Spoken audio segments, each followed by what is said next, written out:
Popolipon, popolipon, popolipon, popolipon, popolipon. Beaucoup de bapalins, ba diaspora, beaucoup de bapalins, ba combattants, beaucoup de bapalins, ba congolais. Au monde entier, na 5 continents, mon kili mobimba, bo s'abonner na Congo Dialogue. Info assure. Et repesa ma solo. Dialogue esengi boyokani, dialogue esengi bolingani, dialogue esengi tosangana. Biso nyonso ba congolais toza na monde entier. To s'abonner na Congo Dialogue Info. Et si la ligne bakomona mwana mwasi oyo aye na idéologie. Francine Ngembe. Alain Bolodjo alongwaki awa le 27. Tout le 26, mais nakomaki na Zimbabwe le 27. Zimbabwe ezali mboka oyo o bayaka kosunga biso na ngonga oyo Laurent Désiré Kabila azwaka ba problème na ba Rwandais. Il vous souviendra que lorsque en 2018 en 2008-2009, lorsque Laurent Désiré Kabila a ebisaka na ba Rwandais ba longwa na mboka na biso, et bien basalaka biso bitumba parmi ba pays yaka ko soutenir biso, il y avait notamment le Zimbabwe. Na kendaki kuna pona ba raison il y a qu'on s'organiser pour effectuer voyage tel que na lobaki avant le côté à France. Mais ma kambe lobamaki est belé. Na ebelo et lobamaki na kolanda ngote parce que ceux qui na lobina loba neti bango et kobimisa biso nyonso le quoi babololé. Et je pense que je n'ai pas ce temps là parce que le pays, la question à pays la ligne plus importante que la vie de Alain Bolodjo. Place na kendaki na kutali na ba résistant presque nyonso. Na solo na bango toyokani to créer dynamique ya sika. Place na kendaki na kutani na kendaki ko participer na conférence ya Mindele, ya conférence internationale sur le réchauffement climatique parce que na koma livre na domaine wa. Na kotana ki pe na ba konzi misusu ya bamboka wana. Peut-être na lobaki yango te na le côté français. Naina le bango siko Clément. Batuninga babi me yo to yoki yo. To mona ba vidéo na ba ndeko ya Congo batinde la biso. Pasi na biso ezali ma pasi obino boza ko lo bato yebi yango. Mais va poser une question par le biboui. Ça c'est pas la biso to le bateau parce que poké o a comprendre à comprendre. Balobi muto azawana. Tozo mona e akokite. Mais kopanga na biso bango nde baza koloba nani akokitana na ye soki ya lungwe question ane salinga pasi na bi mais c'est pas vrai. Et vous pensez que si par exemple par accident nenga lingaka ba avion boy aza isusu te moko ane kufi ou bien peut-être ye moko a démissionné moko kufi mais avant lui il y avait des gens après lui il y en aura ba bi na ngai toza koluka bino ba congolais.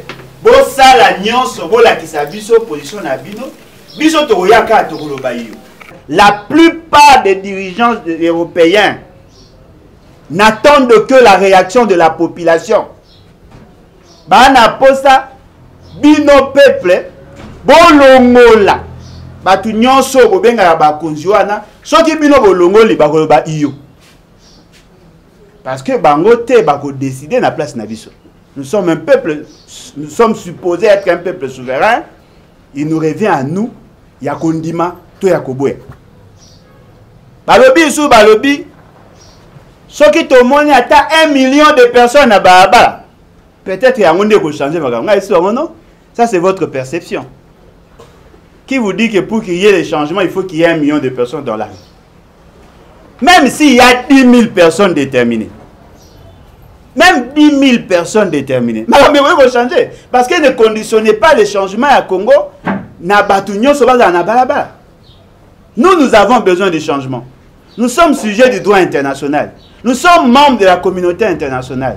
Nous n'avons pas besoin de votre avis pour que totalement, mais nous voulons justement vous dire, arrêtez de soutenir ces pouvoirs de la honte. Bango Barabi, dans le cadre de la coopération, tout État là a droit à coopérer. Même à Tamokonza, à Mabé Azali, bango ba coopérer bien. Le corps a besoin de coopérer na Batouana. Il a qui si pour na binso que bino boa ba auteur ya makambo eza ko saima. Parce que bokonzi ya lolengo toza komona ezali le bokonzi ya malongate. Ce qui veut dire que va pesi responsabilité et pas na biso. Ngape na ebisi o na kutana kina bango. To yaki te pona kozwa vie na bino mais to yaki pona koyebisa bino ke botika ko soutenir le quoi bolobi ke bo soutenir ka yete no soutenir ka biso d'après bino to za ko sala nyonso to tinda monsieur Félix c'est que dans bon mona loba ina koloba te po ba mike ba wala. Alors maman ngai o poser question ya liboso eloko nini ya sika o to memi eloko asika ezalaka te eloko asika ezalaka te. Tu veux peut-être qu'on rappeler la loi de Lavoisier. Rien ne se perd, rien ne se crée. Tout se transforme. Parce que le contexte n'a pas changé. On n'a pas innové. Nous sommes dans la philosophie à article 64. Tu veux innovation et ça n'a qu'à la constitution. Balobi bonto ajubo kondina ndenge ya kanza. Nous sommes astreints, nous, Yakocha de côté. Nous avons démontré bino noir sur blanc la complicité de M. Félix Tshisekedi sur des questions sécuritaires. Pour cette raison seulement, on doit le mettre de côté. Le fait seulement que la classe politique a commis au service, il y a M. Félix Tshisekedi, au service, il y a système. Que ce soit ceux qui prétendent être dans l'opposition, que ce soit ceux qui prétendent être au pouvoir, tous sont derrière le chop-chop. Vous avez peut-être soupi à quoi apprendre. Vous avez leader de l'opposition, comme il y a tendance, il y a il faut que député comme il Félix Tshisekedi deuxième mandat, il a déjà sûr.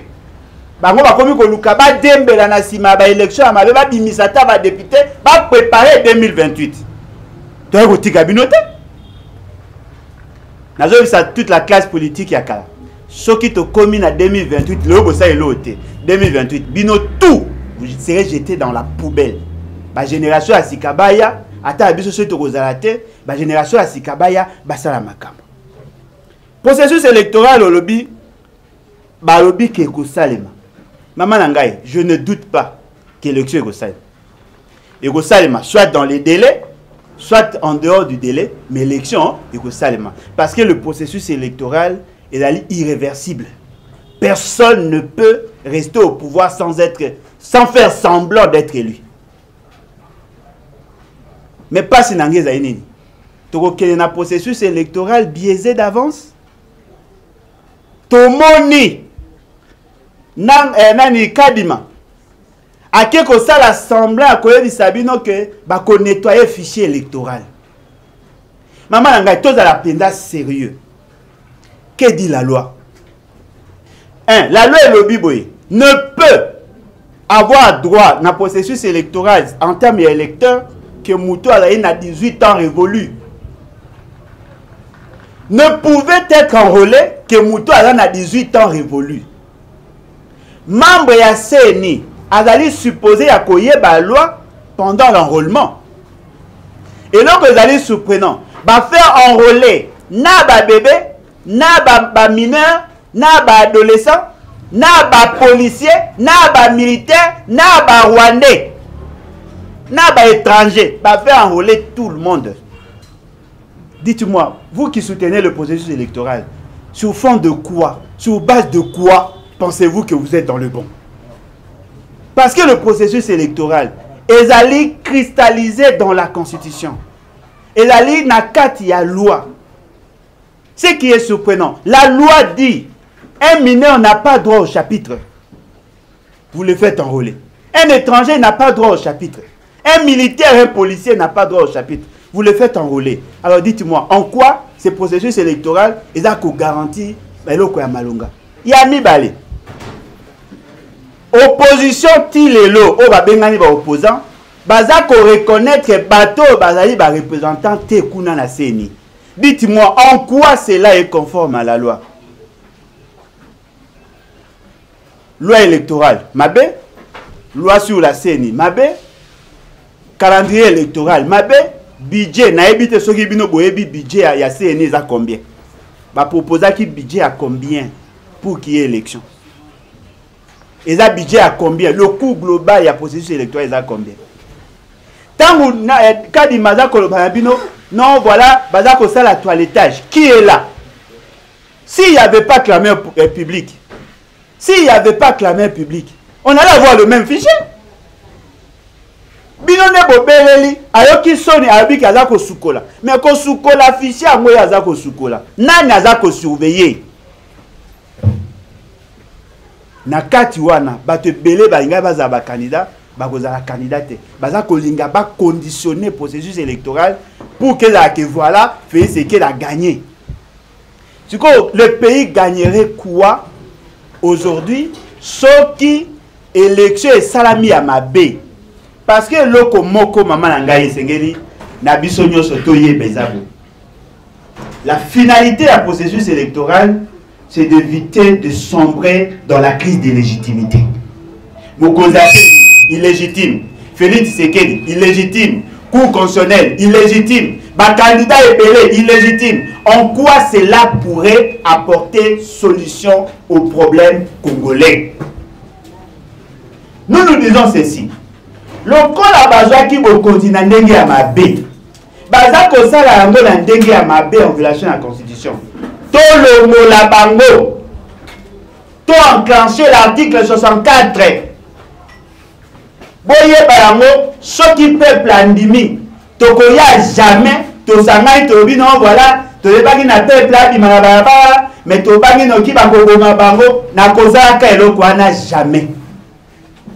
Moi je ne suis pas un lâche où je demande à la population de manifester son droit constitutionnel. Après, na zogi na bino et toyoki na d'information. Moi, je ne suis pas dans cette logique-là. Vous voulez la libération du pays? Il y aura certainement des sacrifiés. Il faut que le peuple se prenne en charge.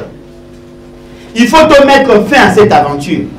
Parce que c'est que moi je vois, l'opposition comme ceux qui prétendent être au pouvoir sont en complicité. Bazali ko sala makambu en complicité. C'est comme si ba yebani na bango, bon, pas comme si ba yebani. Batu ya rasop. Bato ba utaki na boyebi organisation wana asuka. Oh non, moi to bimisa batu te, baza ko lukaba bonangai. Monsieur, tu viens faire quoi en politique? Soko moni ko zalo makasi ya kobunda pona baninga te. Tika na ndako liaka ba pomme de terre suka wana. La politique n'est pas ton monde. Vous pensez que vous allez libérer ces pays dans le discours nabinois? Donc nous pensons que les élections sont importantes, mais attention, nous n'acceptons pas ces mauvaises élections où ils allaient boutiquer par le système. Nous voulons que le peuple a pour Nabatubo Yaye Yamalonga. Je crois que c'est ça. D'abord, l'État congolais n'était pas représenté. Ça, c'est de 1. On a parlé du Congo sans le Congolais. Le pays qui a envoyé des émissaires pour balober la Makamouya réchauffement climatique, c'était l'Ouganda. L'Ouganda a pris parole, l'Ouganda a parlé pour le compte de l'Afrique. L'État congolais n'y était pas. Peut-être que vous voyez, après, les résolutions ont été prises à ce niveau. On a pris des résolutions sur le Congo sans le Congolais. Parce qu'il n'y avait pas de perdième. Perdième, ils allaient quitter. Perdième, ils allaient quitter. Le code à perdième, ils allaient quitter. Les Congolais ne pas se justifier, ils allaient quitter. J'ai pris part à la conférence internationale sur le réchauffement climatique organisée à UNESCO, à Paris. J'ai participé, il y a des vidéos. Quand on a page il y a Facebook, au moment d'Ango, et puis la photo, photo de famille, j'en faisais partie, c'est pas ça mon problème. Mais souci le Congo n'y était pas. Parce que le Congo est important. Or, c'est nous qui jouons le grand rôle sur la problématique du réchauffement climatique. Avec notre forêt et avec notre tourbière. Sur le roi Mbo, les Arakité. Question à mi balé, et là qui sur marche et opposition. Je peux vous dire, sincèrement comme d'habitude, je suis déçu. Naza déçu, ma case. Déçu pourquoi? Je n'ai pas combattu la marche. Je n'ai pas combattu la marche parce que je considère pour ma part que c'est l'une de voix pour faire entendre la voix. Fort malheureusement, Keiko Solo là, dirigeant, c'est-à-dire le gouverneur, l'autorité, il y a charge de la sécurité, il y a Kinshasa, c'est monsieur ou Batouana, eu injonction de la part du ministre de l'Intérieur d'après ma source, ici, annulé pour des raisons sécuritaires. Question que vous devez tous vous poser. Félix Tshisekedi est où présentement? Il n'est pas au pays. Bemba est où? Moussa Nyamousse est où? La plupart n'a pas mon bazar. Le corps à bazar, bangi va manifester ngongo pour noki bazar pour kanisa sur indeni. Ici, pour des raisons sécuritaires. Renvoyer pour le 18 si je ne m'abuse pas. Les 18. Les 18. Renvoyer pour les 18. Les 18, il y a d'autres marches qui sont prévues pour justifier l'annulation cette fois-là. Il y a marche na bango. Bango va projeter pour le 20. D'après ma calcul na bango. Qui leur dit qu'ils auront l'autorisation à le 20? Parce qu'on a l'impression, par exemple, ça. Non, on ne va pas marcher parce que nous avons peur. Il va en avoir ça, pas pour ma population. Mais la population meurt déjà. Il y a un peu sur le moyen, ils n'ont pas de place. Soit, ils ont une marche cosmétique. Si c'était une marche, ce qui est allé réellement marche pour la libération du pays, sauver le peuple, la nation congolaise, vous n'avez pas besoin de l'autorisation. Marchez. Marche et salami, thé. Tant que vous pouvez vous salimenter. Et là, ça n'a pas. Tu ne comprendre. Mais là, ça n'a pas pour tout matin. Quel risque? Bon, ça n'a pas. Bon, lancer un message. Bon, et peuple qui marche et Gozal. Le secrétaire général n'a même pas écouté un gouverneur. Bimi balobi qui marche et Gozal. Bino ba président à parti bo sanani bo annuler déclaration à la secrétaire général. Qui va vous prendre au sérieux? Qui va vous prendre au sérieux? Ça, ce n'est pas Martin Fayulu. Kouroutou Martin Fayulu aïe ba déjà kolongwa mbangu na batouane. Ça, ce n'est pas Martin Fayulu. Le soldat du peuple au dit ça, ce n'est pas Martin Fayulu. Dites-moi, le jour où vous allez inviter cette même population, il y a que participer à la marche. Ah oui, il y a des vous démobilisez Batou. Vous l'ongolez le coup, il y a un secrétaire général Nabino. Et pour moi qui, avant de passer la déclaration, va consulter Bino. Peut passer à Yogi qui vous checker à marche. Vous dites que tu peux pas les canabats TV. Après, vous abdiquez Bino mo bozongi sima. Pour vous banga batbakouf. Ne volangai nazako sambe. Kouloutou Martin Fayulu azonga na raison, azonga na philosophie na ebisaka. Il faut qu'Azana bateau bazako partager même vision na yé. Ce qui a salé erreur, il va disparaître. La révolution ne peut pas être statique. La révolution peut connaître une révolution. Peut-être l'on a aussi fait comprendre, mais on se comprendre après. Che Guevara, Laurent Désiré Kabila n'étaient pas dans le même contexte que nous. Mode opératoire na bango et vous avez nous ne rejetons pas tout en bloc. J'ai compris que Batoubaza au cas de sa révolution veut dire faire tabula rasa, effacer le tout. Non. La révolution elle a dit qu'on met un changement radical sur des choses qui ne marchent pas. Ce n'est pas de faire tabula rasa, mais pas de le baga. Il y a il y a des choses que nous pensons, nous pouvons garder. Il y a d'autres que nous avons changé. Notre révolution est une révolution en termes de gouvernance. Notre révolution est une révolution en termes de conquête et de pouvoir. Notre révolution est alliée en termes Yakoboya, Batu Oyo, Baju Bokozi Yamabe, Bazana pouvoir. C'est aussi une révolution. Bissona Laurent Désiré Kabila. Laurent Désiré Kabila a pris les armes. Vous êtes là. Peut-être parmi vous, il y a des ceux qui n'étaient pas là. Qu'est-ce qui a changé? Qu'est-ce qui a changé? Il a pris les armes avec le Rwandais, le Zoukandé et consort. Il a renversé Mobutu. Mais le système n'est pas parti. Notre combat n'est pas centré qu'au toucher les individus de manière directe. Notre combat, c'est de changer les systèmes. Ce qui veut dire que notre combat, il a eu combat d'intelligence. Il a eu combat à armes. Che Guevara a pris les armes. Citez-moi l'un des pays où lui, il a travaillé, où cette révolution a pu apporter le développement. Bah, il faut pas comprendre, nous ne prendrons jamais les armes. Nous ne sommes pas des anarchistes. Nous sommes dans le contexte, il y a un grand principe, mais nous restons quand même révolutionnaires. Parce que ces changements-là, et la Ligue renverser la tendance classique. Et la Ligue a sentier battu. Et la Ligue a que la conception et la perception et la politique est changée de manière radicale. Nous sommes révolutionnaires. Quand on parle de la révolution technologique, est-ce qu'on a pris des armes pour ça? Quand on parle de la révolution intellectuelle, est-ce qu'on a pris des armes pour ça? Les gens pensent que toute révolution équivaut aux armes. C'est faux. Les doctrinaires ou la philosophie, c'est faux. Toute révolution ne conduit pas inéluctablement à la prise des armes. C'est faux. Mahatma Gandhi a mené une révolution sans armes. Gandhi n'a pas mené une révolution sans armes.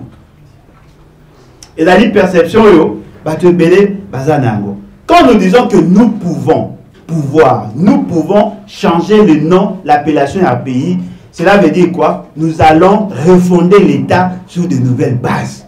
On peut même arriver à changer l'appellation, le nom d'un pays, si nous présentons une constitution. Mais attention, nous sommes dans le respect de la constitution parce que nous pensons que la meilleure des révolutions, c'est une révolution démocratique.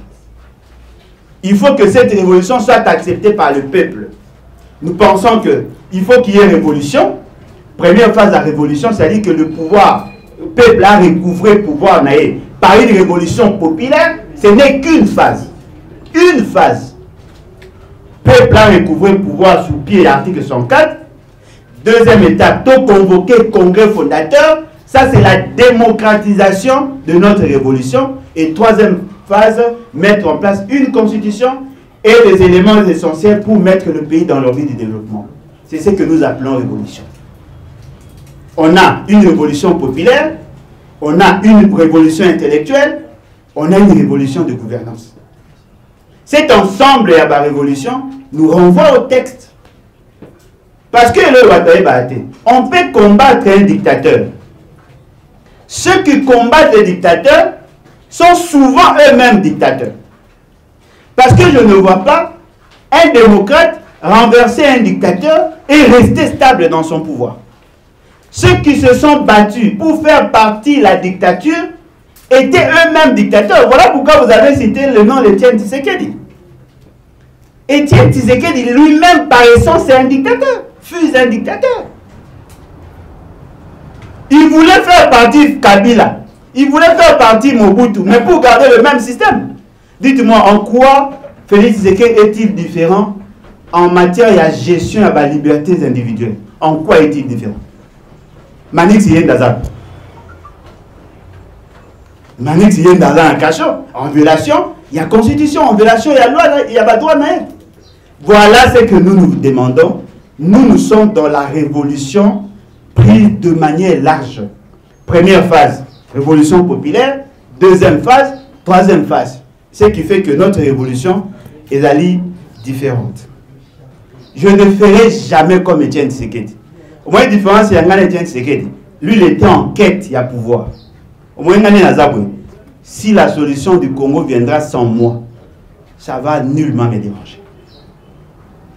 Voilà pourquoi vous trouvez, je mets plus l'accent sur la formation de la jeunesse. Parce que nayebi que la première phase de la révolution Nabiso, il y aura des gens qui vont tomber. Je pourrais en faire partie. Deuxième phase, peut-être je n'aurai pas droit au chapitre. Troisième phase, et ainsi de suite. Ce qui fait que les révolutionnaires que la révolution que nous incarnons n'est pas figée sur la personne d'Alain Bolocha. Bato au monde que baza proche ya Kabila. Mais aucun mondeni. Boyoka samote que basa qui va organisation mo Kabila za ina kati. Bato ba bolobi que basa permet la félicité. Aucun mondeni. Boyebi ne va fonctionner. Mais ce qui est important, tout est bango. Moi, Alain Bolodjoa, je peux prendre le risque de me mettre ensemble avec des gens. Mais il y a deux personnes. Deux personnes. On a bango na kozalaka jamais ou plus jamais en contact. Deux personnes. Kabila, Félix Tshisekedi. Parce que Moutou Morote a voulu kolobake azako combattre le forfaiture électoral il y a 2018. Mais Andi Makofa na deux batouana. Moi je ne comprendrai jamais Moutou azaki victime il y a mauvaise élection ou azaki victime il y a forfaiture électorale à soutenir soit Félix Tshisekedi soit Kabila. Na on comprend moi jamais. Parce que le sens il y a lutte nabino et parce que bango mi balé basai bino mabe. Au sangana bondé. Voilà pourquoi j'exhorte de manière générale tout celui qui va travailler avec Kabila, aïe bango il travaille avec Félix Tshisekedi. Tout celui qui va travailler avec Félix Tshisekedi, aïe bango travailler avec Kabila, parce que les balles à moi na kati kabwana ate. Ils ont quelque chose en commun, la forfaiture électorale. Bah au kabwana jamais.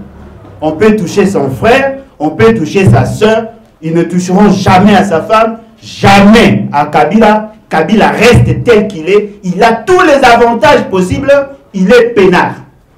Parce que c'est lui qui est le géniteur de ces régimes de la honte. Tous ceux qui travaillent avec Félix Tshisekedi, la quasi-majorité sont des kabilistes. Ils n'ont jamais déclaré qu'ils ont quitté Kabila. Alors attention, nous sommes dans cette logique.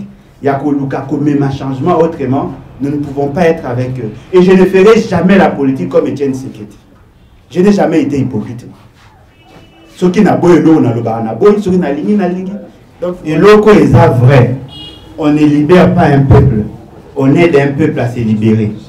Mais ce que moi j'ai compris, certains leaders politiques sont là pour endormir le peuple et à empêcher le peuple à s'exprimer.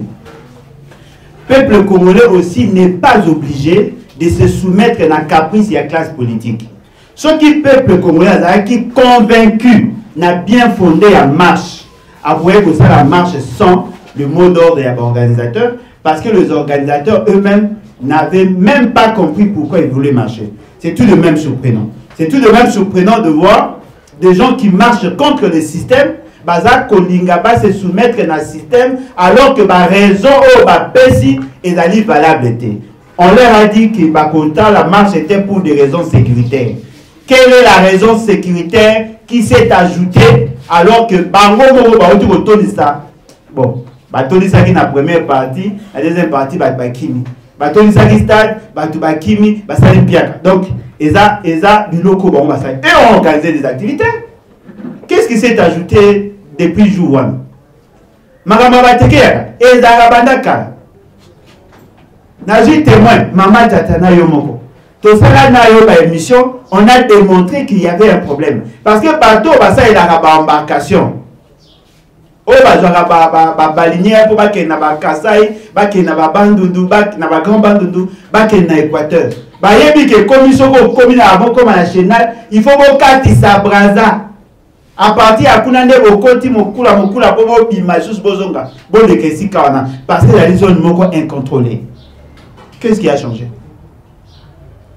Qu'est-ce qui a changé? Et l'autre, ce qui veut dire que Bandegonabi sur le coup là abdiqué à leur responsabilité, il a qui c'est dans l'opinion, bateau bakanisa l'opposition a pété et Baoukou a raison. Ça c'est très dangereux. Pas si nanga eza bangonyo sauté.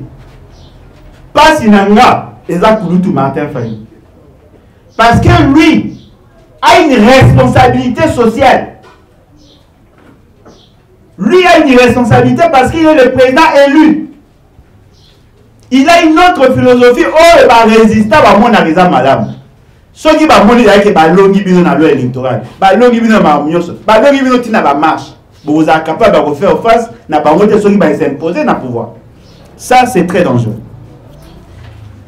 Mais M. Moukouna, il vous devenez pasteur. M. Moukouna crée un parti politique. Je vais vous. Na cause ça donne un fait historique.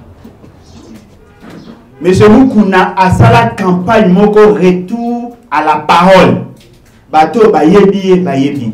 Il critiquait tous les pasteurs qui faisaient la politique, notamment pasteur Onane, Kizamina Kibila et les autres pasteurs parce qu'on a sa politique. Alors, un pasteur ne peut pas faire la politique active. Parce que par exemple, il y a des pâtés, il y a des couleurs. Après ça, exemple, il y a ceux qui m'ont dit qu'il y a ce qui est surprenant, il est plus politique que pasteur. Sincèrement, la communauté na Yesu na oyoke la Yesu mawa. Combo à Yesu comme 30 secondes, ba affiche Yesu za resute. A comme qu'on qui s'ajoute mobimbati na poka. Félix, attends la combat. Félix c'est Kabila. Ce qu'on a dû me poser une question. Est-ce que Moutounion soit pour soutenir Félix c'est qu'il a au côté la solo? Ce qui veut dire que Ndekonabiso wana abungi. Je tiens à vous certifier. Il ne le fait pas pour l'intérêt du peuple, il le fait pour ses propres intérêts.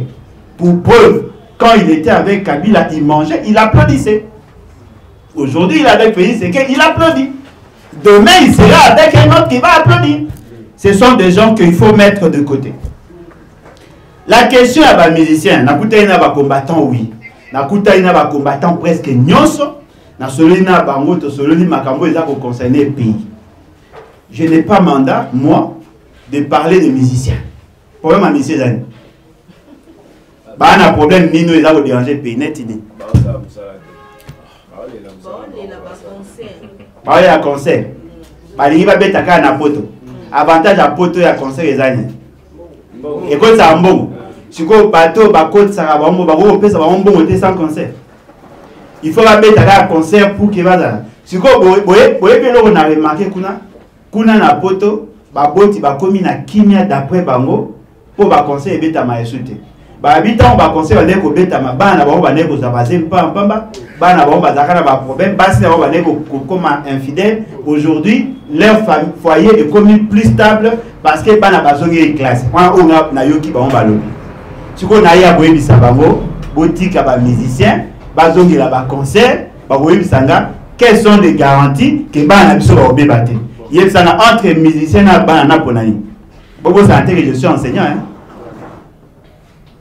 Si les musiciens veulent faire leur concert, ils peuvent le faire partout. Mais si pas tout, beaucoup ticket. Beaucoup qui na Zimbabwe au petit concert, beaucoup qui n'est partout au petit concert. Moi, je ne suis pas pour que ça va musicien avec un concert, mais je considère que ce n'est pas mon problème pour l'instant. Problème nanga, c'est la libération du peuple. Ceux qui battent la monnaie qui conseillent les arbres, ça bien pour le pays. Ils peuvent continuer.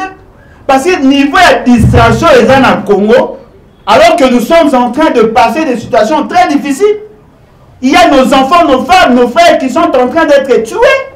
Et vous pensez que la solution, c'est d'autoriser les concerts? Qui a interdit aux ministères de faire les concerts? France a boyi, Londres a boyi, Belgique a boyi, mais les autres pays, ils vont qu'ils ne connaissent. Vous êtes obligé par la diaspora pas qu'il n'y ait pas de concert. Pourquoi vous mettez un concert de Batbayete? Ce n'est pas ça la priorité. Vous mettez la solo, les soldats, la foutamité, les policiers, ils ont un problème. Kuna na plateau, ils ont kufa, les commis de gens à Bansele, les Kanaki, les aéroports, les Njili, ça, ce sont des problèmes qui doivent nous déranger en réalité. Les belaires, les jeunes chômeurs, les bêtises, ils ont hein? Bateau na pour ça des stations, ba ke na des stations na bango. Ngai na yebi que musique est importante pour faire véhiculer des messages, mais si cette musique là est comme connue, n'a pas intérêt, les gens sont libres de vouloir ou de ne pas vouloir, ce n'est pas ça la priorité. Na yoki M. Félix c'est qu'il dit que Makalisa Olongana et ses athées. Makalisa Olongana et ses athées. À répondre à la question. À répondre à la réponse à votre Il y a un peu sa réponse. Parce que M. Félix Tshisekedi, lorsqu'on lui disait, attention messieurs, le lingo de la macambeza m'a fait. Alors on peut savoir une raison, d'ailleurs, on peut savoir déjà raison, pour aller à côté IAC. Vous savez pourquoi? Pour faciliter les transactions économiques. C'était pour des raisons économiques.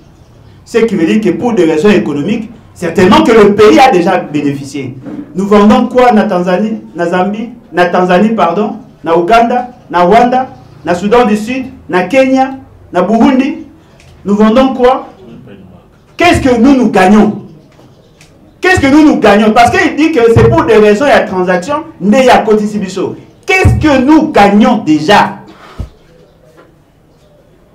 Quand je vous dis que ces messieurs n'est pas suffisamment sérieux, je parle pas de outrage. Et ça, outrage était. Au côté de l'organisation, oh, il y a bien voté. Il y a mon quoi ça comme il est là. À quel Sadek Poani? Est-ce que vous pouvez vous imaginer? Il appelle EAC chez nous. Il appelle la SADC chez nous. C'est-à-dire qu'on a deux groupes armés, deux troupes. On a deux missions distinctes. EAC a un objectif, SADC a un objectif. Ils vont coexister dans le même espace. Des gens qui ont des conflits d'intérêts, ils vont se retrouver là. Je vous dis, et je tiens à vous alerter, si EAC et SADC vient chez nous, la SADC viendra pour combattre EAC. Si la SADC vient, la SADC viendra pour combattre. Pourquoi? Parce que M. Félix Tshisekedi, dans les accords signés, si lui ou ses alliés s'attaquaient au M23, EAC sera obligé de protéger M23. C'est ça l'accord. Les deux parties ne peuvent pas s'attaquer mutuellement parce que ceux qui m'auront attaqué Moninga, la moto à la faible. Il y aura une guerre chez nous juste parce que Moutou m'aura sali preuve à maladresse. Pas ni ba ça est tolité. Tolobaka, ce n'était pas nécessaire. Monsieur Félix Tshisekedi a yébi qui a sali à côté de son piège. Peut-être vous bien voté. Le jour où Ayambaka Macron va poser une question, est-ce que ça piège tenait de côté na EAC? Monsieur Félix Tshisekedi a bien piège. Lorsque moi j'avais dit, il y a un président et il y a SADC. Pourquoi n'avoir pas consulté la SADC? Qui n'ont aucun intérêt immédiat pour que ça la puisse m'aber dans la partie Est. Ces gens-là qui ont déjà fait leurs preuves. Nakena qui n'a mausolée, il y a président Robert Mugabe. Autour, il y a mausolée naé, bakunda batu mususu. Parmi batouana des généraux au bakoya namboka na biso na guerre 98-99.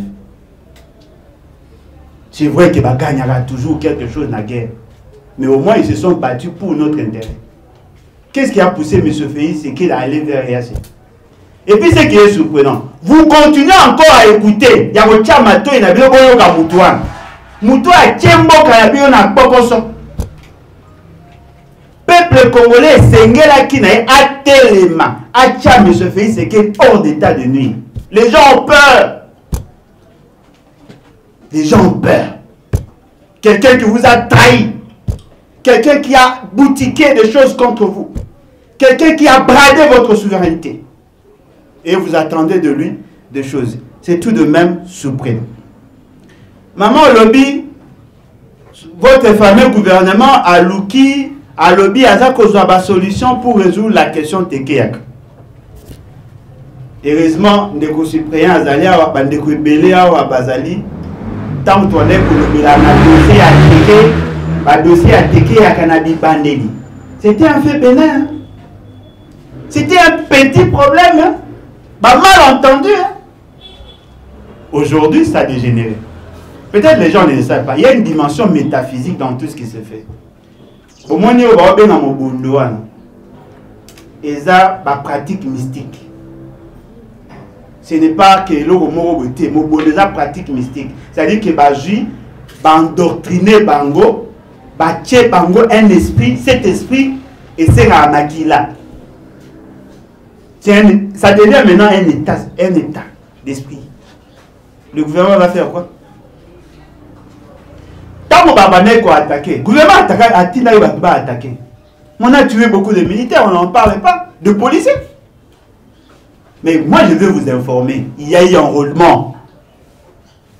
Les gens se sont fait enrôler. On a enrôlé des gens dans cet espace.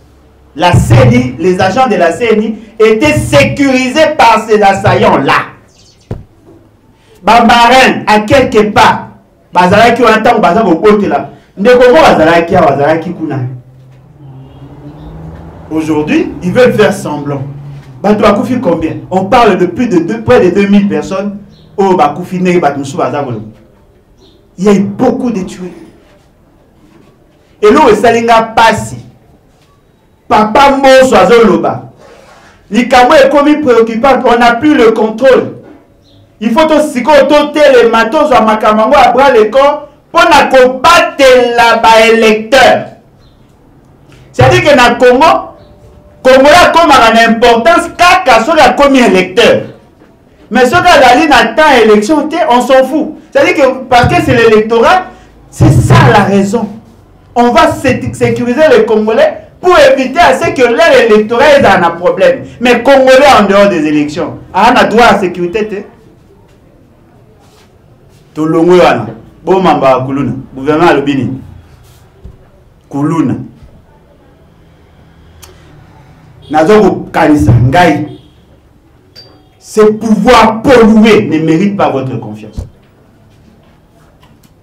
Ces pouvoirs pollués ne méritent pas votre conscience. Mais ce qui est obstacle, c'est la peur que vous manifestez, vous tous, pas vous les journalistes, nous les Congolais de manière générale. Les gens ont peur. Mais comment on va libérer Mboka Nagobanga? Il y a un hasard qui s'appelle les Congolais, réveillez-vous. Réveillez-vous. Mourir n'est rien, mais vivre sous l'oppression, c'est mourir chaque jour en déshonneur. Réveillez-vous. Ce qui vous télémité, vous mais pas Nabino, pour Nabino, Azaïté. Voilà, c'était là l'élément de réponse on a beaucoup quoi au chat pour la question. Merci.